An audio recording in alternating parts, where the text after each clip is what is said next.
See friends. I'm just very grateful to be here. The indefatigable Joan for keeping these reading series going. And real thanks to Chris for inviting me to be his reading partner.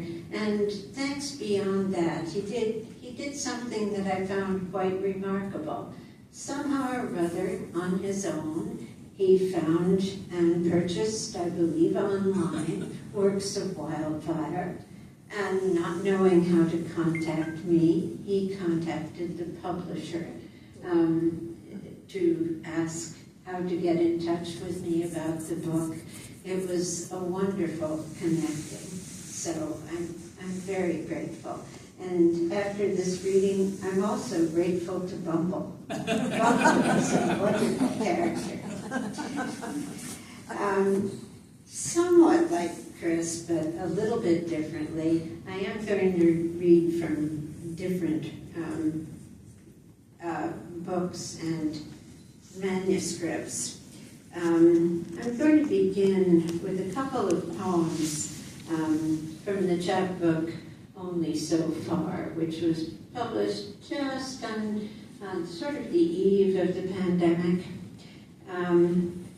One of the things about writing is you can, when you look back at your work, it can seem to do things which you weren't aware when you wrote it, that it was doing. And these poems in Only So Far affect me quite differently when I read them now, and in a curious way seem a prelude to works of Wildfire. So I'm going to read a couple from Only So Far, 2 or 3 from works of Wildfire, and then I'll tell you about the rest of what I'm going to read. Ordinary. Malaysia Airlines Flight 370, 8 March 2014. Oso Mudslide, 22 March 2014. An ordinary red-eye. Skim the in-flight mag. Begin the novel you brought for the trip. Push off the reading light. Doze. Startle awake from strange dreams. Look out the port, where lit streaks should spread below. Unbroken black. How is it your hands yearn to stroke your oldest sweater's pilled wool? An ordinary Saturday morning. Sleep late, dawdle over coffee, put on jeans, start digging up weeds in the lawn. Then a roar, darkness, an overwhelming wet weight. Impossible to move, to cry out. How is it your fingers long to feel the milky ooze of a dandelion stem?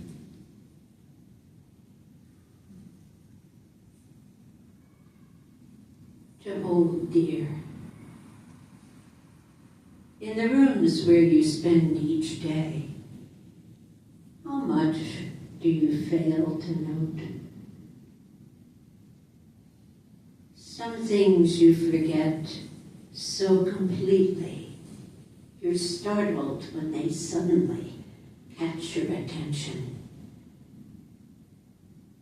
It was easy to bring them home with you, to find each one a place. It is hard to keep them all before you. What would it be like to hold every last object always in mind?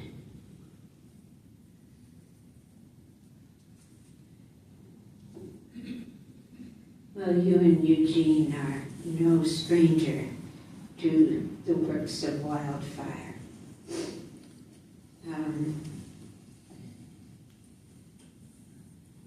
This one is a prose poem that I've not actually read from this book before. I'll say only that it has complex layering of time. I thought they would outlast me. Recalling the welter of thrift store finds crowding a friend's small apartment when we were both young, I remember how I imagined then that each thing bore its history of touch. Each had been held, used, set down, discreetly hidden away by others' hands. I imagined layerings of touch, building an invisible patina. What strikes me now is how each object's place in an intricate story is lost when it passes from one person's hands to another who has no inkling what fancies and memories have wrapped it round. I envision strippings, meanings torn off like burning garments, leaving a raw and sudden nakedness.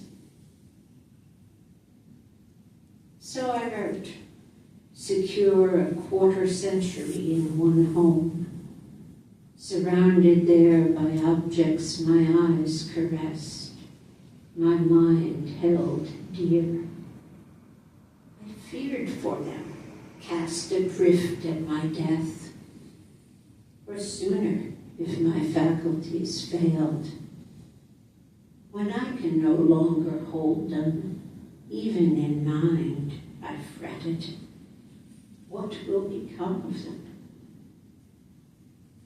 Now, that home gone overnight to Wildfire, the things I looked at fondly every day are nowhere, unless they're held in mind, in my mind, in the minds of their makers, their past owners, in the minds of friends who noticed them on visits, the minds of those who came to do household repairs and glanced around the rooms through which they passed.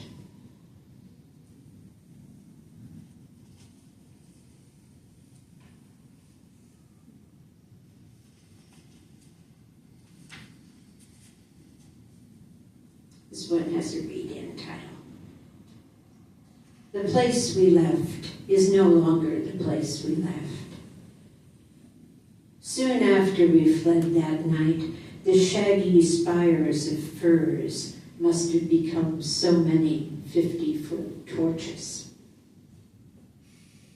When we first went back, we found charred black trunks raining down dead needles. Salvage logging turned the burned woods into stump fields, into gouged earth strewn with hacked-off fir limbs and studded with a few clumsy heaps of slash. Now, nearly a year since the fire, the ravaged land hosts a battalion of mullen, dozens of coarse eye-level stalks, where past years firs canopied native shrubs. The place we left is no longer the place we left, no longer our address. We chose not to rebuild in that changed place. Instead, moved to this 1950s subdivision between old orchards and town. How calmly the single-story houses stretch out on their shrub-bordered lots. On the wires overhead, plump doves proclaim territory. Does anyone here know how swiftly and completely a long, familiar landscape can be undone?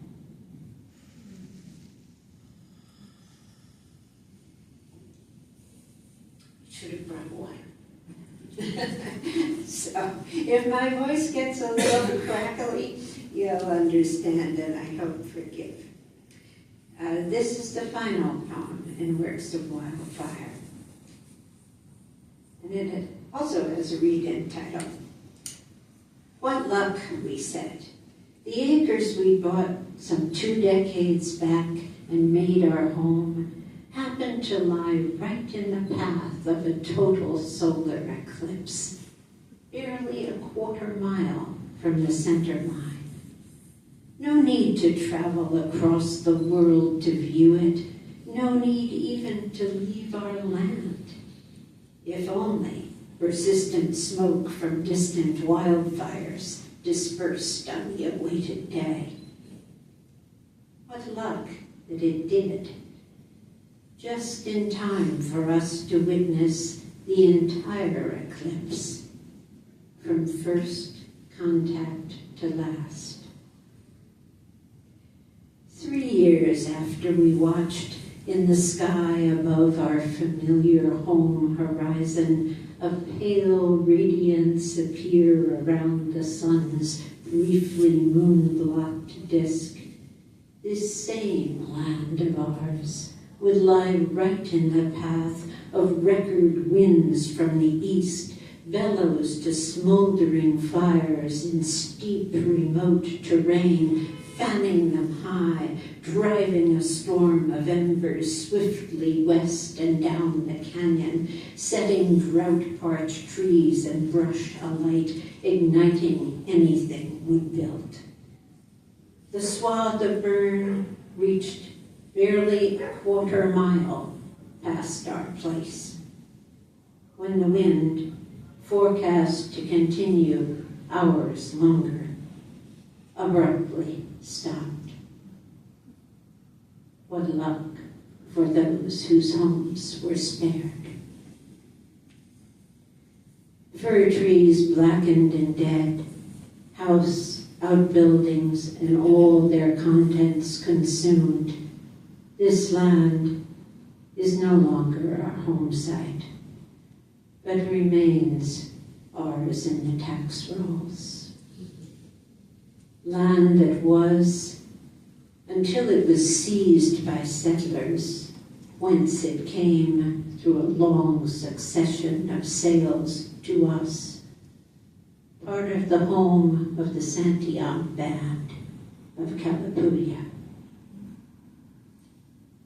Each year for centuries, they burned off underbrush, kept open camas meadows for harvest, never left these acres stoked with fuel for wildfire, kept open a view of the sky. What luck if, in the strip of low, wet meadow running the length of this land, meadow long thick with weed, blackberry, and dock, now suddenly cleared by wildfire and earth mover, camas comes to bloom again.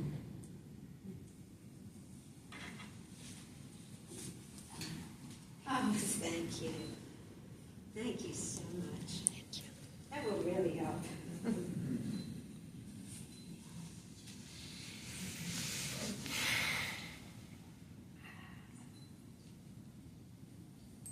Well, like Chris, I'm working on some new material, and I think, like Chris, it's building toward a book, maybe.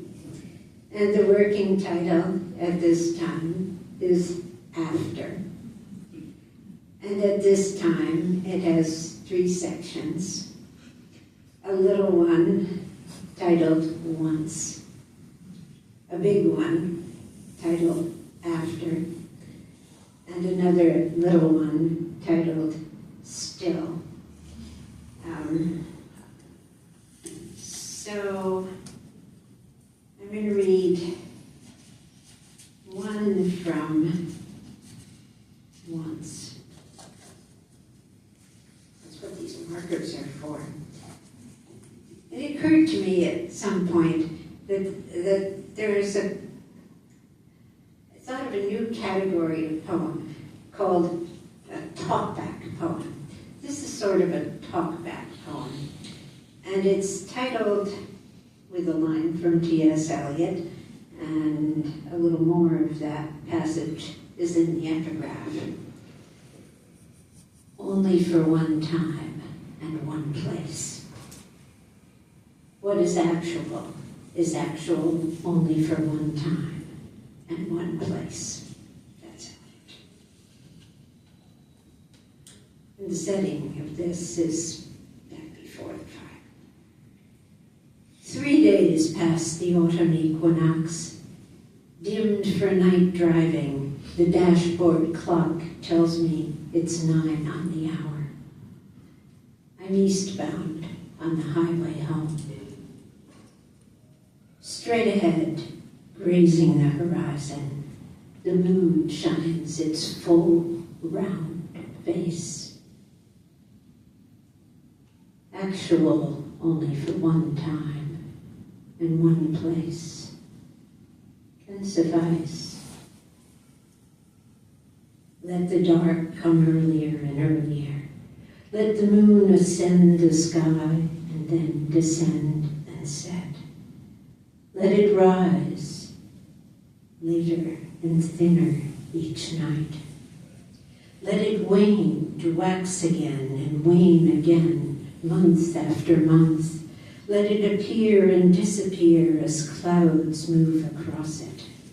Let it be lost behind torrents of winter rain. Let the winter constellations clear the treetops earlier and earlier each night. Let them blazon great points on the black, or be dimmed by fog, obscured by cloud.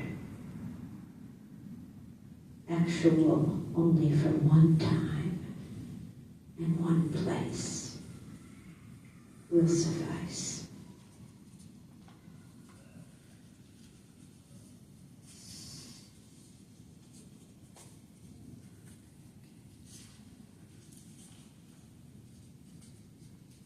And from after 2 or 3, to one in flight from war.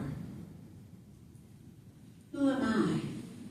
That was the title of a book I loved as a child. On every page, a different creature asked that question. Each a wild animal I'd never seen, except in the zoo or on those pages, boldly drawn with spots or stripes, long neck or tail or trunk. Never in the wild. I never seen the wild. Never imagined the hunger and terror besetting life there.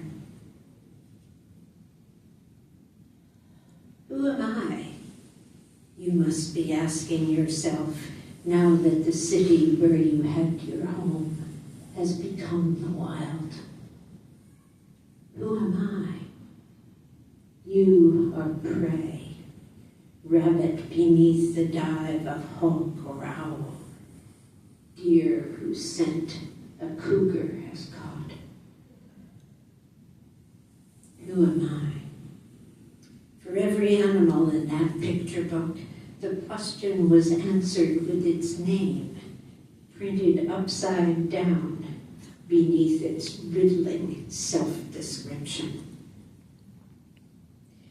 What name should I put to translate my metaphorical portrait of you?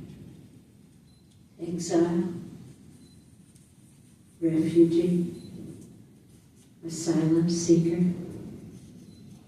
We are so many now, Even the words for us multiply. And the animals portrayed in that children's book, they too are refugees, fleeing unlivable heat as I fled wildfire and you flee war.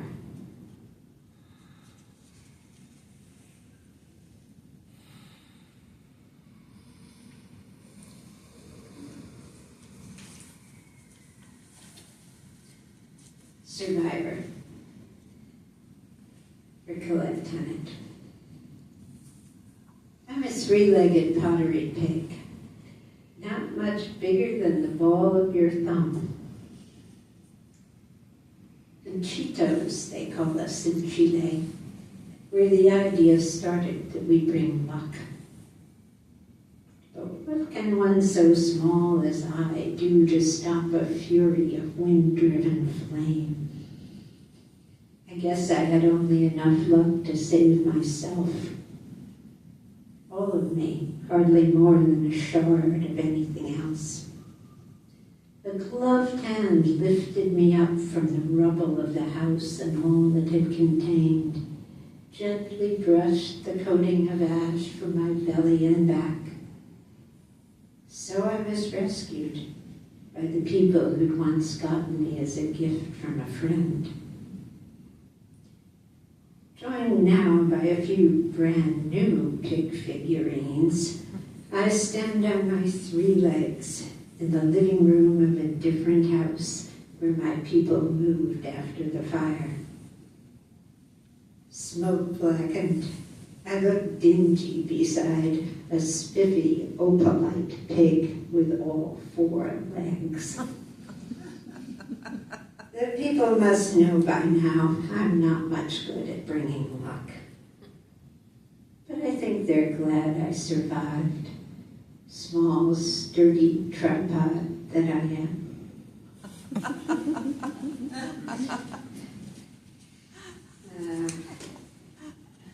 I'm going to ask how I'm doing for time because I'm at the point of choices. You're doing great. You're on 22 minutes. You can go up to half an hour if you want.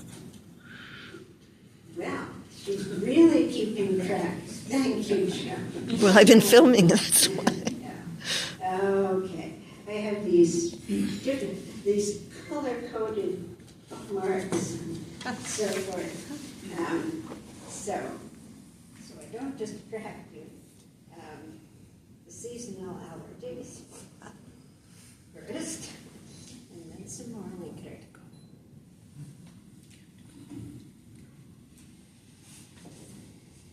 Where we live now, and I'll dedicate this reading to the man with the camera.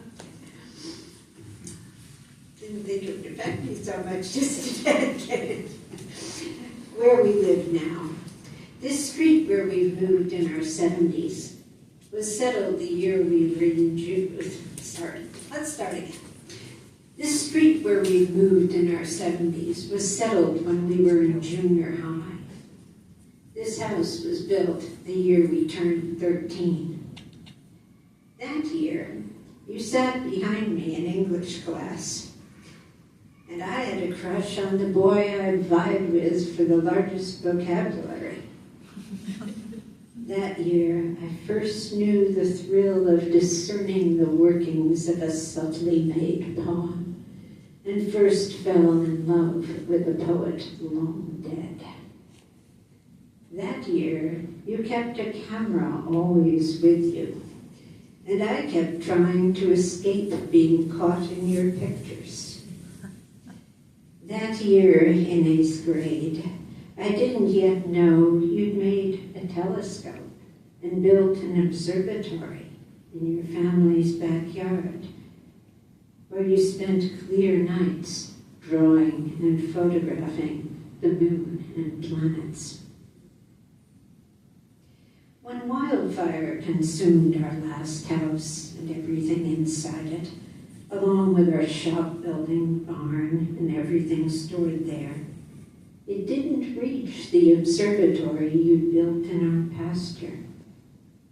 so spared the telescope you housed there and used to photograph galaxies, nebulae, and faint clusters of stars. Adolescence in southern Connecticut.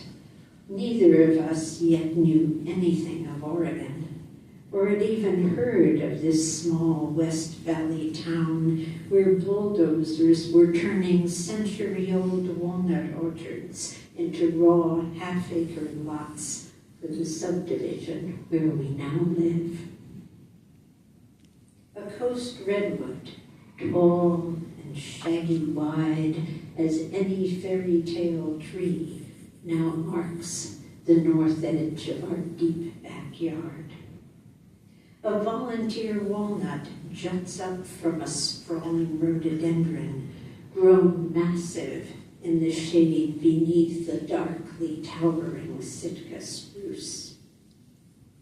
Those two great conifers, likely planted as saplings when we were entering our teens, reach many stories high, but still leave plenty of sky open above this large suburban plot. Site for you to build a new observatory, to house your telescope here where we live now.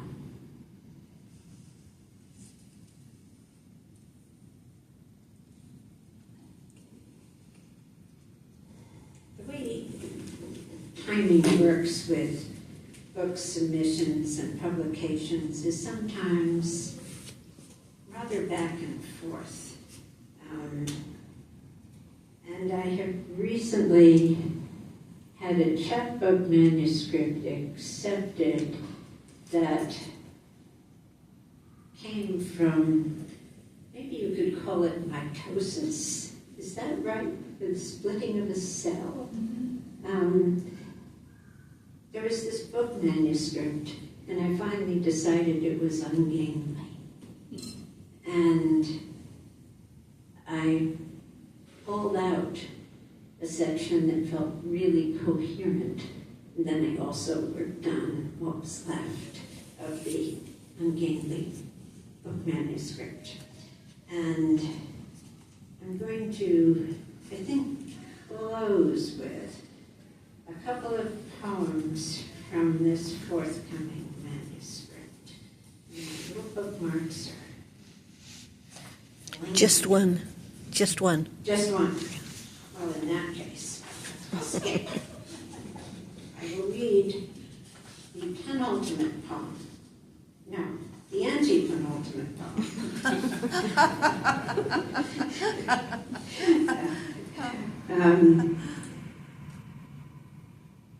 What Song? June 2020. An epigraph. Solitary the thrush, the hermit withdrawn to himself, avoiding the settlements, sings by himself a song. Walt Whitman. Hermit thrush, your voice of longing used to rise each spring from thickets and overgrown orchards, from decades-old rows of planted pines on the Great Lakes migratory flyway where we once lived. Now we are long gone from there to a far corner of the country, and the rewilding farms where your kind could rest and feed now are subdivided and developed, even as it takes a longer fight to reach breeding spots that aren't too warm. In memory only can we hear the notes of longing in your song, notes a grieving poet summoned to undergird his solemn chant, remembering the slow, ceremonious journey of Lincoln's coffin across the springtime land, freshly, deeply wounded in war. What bird now and give voice to the pain of this land. What song can sound its grief?